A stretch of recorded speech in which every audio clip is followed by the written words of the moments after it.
अस्सलाम वालेकुम। As related macular degeneration क्या चीज़ है?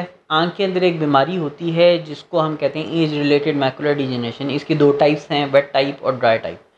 आज का जो हमारा टॉपिक है वो ये डिस्कस करेगा कि ये बीमारी क्या है, ये बीमारी क्यों होती है, किस टाइप्स की होती है, इसका हम इलाज कैसे करते हैं और इससे प्रिवेंशन किस तरीके से मुमकिन है।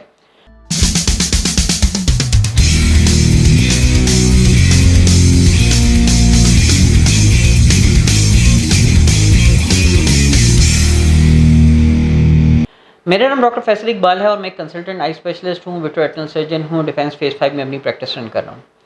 हमारा जो आज का टॉपिक है वो एक डिजीज़ एंटिटी है जिसको हम कहते हैं एज रिलेटेड मैकुलर डिजेनरेशन। नाम से ही वाज़ेह है कि ये एज के साथ साथ होने वाली आपकी मैकुला की डिजेनरेशन है। तो हम सबसे पहले इसकी बेसिक्स के ऊपर बात करते हैं। बेसिकली हम ये जो है वो बीमारी है रेटिना की। ये हमारे सामने जो एक पिक्चर नज़र आ रही है ये हमारी आंख का पर्दा जिसको हम रेटिना कहते हैं, ये वो है। रेटिना के अंदर न्यूरॉन्स होते हैं जो कि आपके फोटो रिसेप्टर्स होते हैं जिस पे आपकी लाइट पड़ती है, पिक्चर बनती है और पिक्चर जो है वो इस नर्व के थ्रू ब्रेन तक जाती है। हमारी बॉडी के अंदर एज के साथ साथ चेंजेस आना शुरू हो जाती हैं। जैसे हमारी स्किन सेम नहीं रहती, हमारे हेयर्स सेम नहीं रहते, कलर भी चेंज हो जाता है, बाल उड़ भी जाते हैं, हमारे घुटनों में भी दर्द शुरू हो जाता है, हम उस तरीके से खेल कूद नहीं सकते या उस एग्जर्शन में नहीं जा सकते जिस तरह से हम बचपन में करते थे।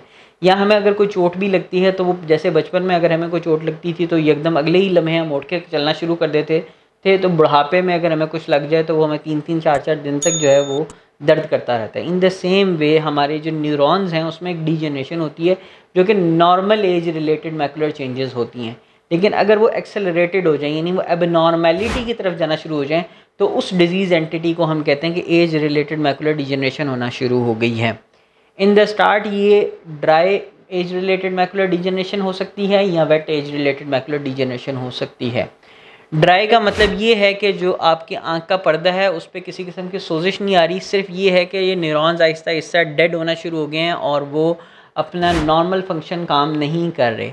जिस वक्त ऐसा होता है तो आपको ये होता है कि सेंटर से धुंधला नज़र आना शुरू हो जाता है, टेढ़ा मेढ़ा नज़र आना शुरू हो जाता है, स्ट्रेट लाइंस भी आपको कर्व्ड लगती हैं या ऐसे लगेगा जैसे आंख के सामने कोई काला धब्बा या सफ़ेद धब्बा या कोई डिस्टॉर्टेड सा इमेज आया हुआ है। तो बेसिकली 40 से अबव जितने भी लोग हैं अगर उनकी नज़र में किसी किस्म की कोई धुंधलापन या कमी महसूस होती है तो हमें इस डिज़ीज़ को सोचना चाहिए, देखना चाहिए। ऐसे लोग जिनकी फैमिली के अंदर इस डिज़ीज़ की हिस्ट्री है, जिनके माँ बाप बहन भाइयों में से किसी को या फर्स्ट डिग्री रिलेटिव्स में से किसी को एज रिलेटेड मैकुलर डिजेनरेशन है तो उनको 40 के बाद हर ईयर अपना चेकअप करना चाहिए। ये जो पिक्चर हमने खींची हुई है इसके साथ हम एक और चीज़ जो करते हैं वो है OCT, ocular coherence tomography. Basically अगर मैं उसको लेमैन टर्म्स में एक्सप्लेन करूँ तो ये like CT scan of the retina है। तो ये जो उसका स्कैन बनता है उसके अंदर ये सिचुएशन होती है कि ये जो रेटिना है ये ना सिर्फ ख़राब हो गया बल्कि सूज गया। तो basically this is a wet type of age related macular degeneration. अगर ये dry type of age related macular degeneration होती है तो वो उसको हम प्रोग्रेशन को स्लो करने के लिए सप्लीमेंट्स देते हैं, एंटीऑक्सीडेंट्स देते हैं और फ्री रेडिकल्स का जो लोड है उसको कम करने के लिए आपको दवाइयाँ देते हैं। और उसके साथ हमारे पास ये नहीं होता कि ये डिज़ीज़ रिवर्स हो जाए, सिर्फ उसकी जो प्रोग्रेशन है उसको 50 to 70% स्लो कर दिया जाता है ताकि जो डैमेज 5 सालों में होना था वो 15 से 20 सालों में होना शुरू हो। ठीक है, लेकिन अगर फॉर एग्जांपल वो वेट टाइप की एज रिलेटेड मैकुलर डिजेनरेशन हो गई है तो और उसमें ये सोजिश आ गई है तो बेसिकली हो ये रहा है कि यहाँ पे जो रेटिना के अंदर सोजिश करने वाले एलिमेंट्स हैं उनको रोकने के लिए हमें आँख में इंजेक्शन लगाने पड़ते हैं।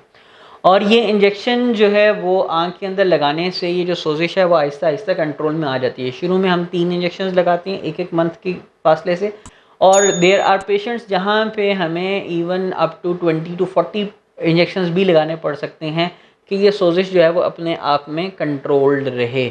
सो ये आपकी आंख पे डिपेंड करेगा कि आपकी आंख को कितनी उस दवाई की और फर्दर ज़रूरत है।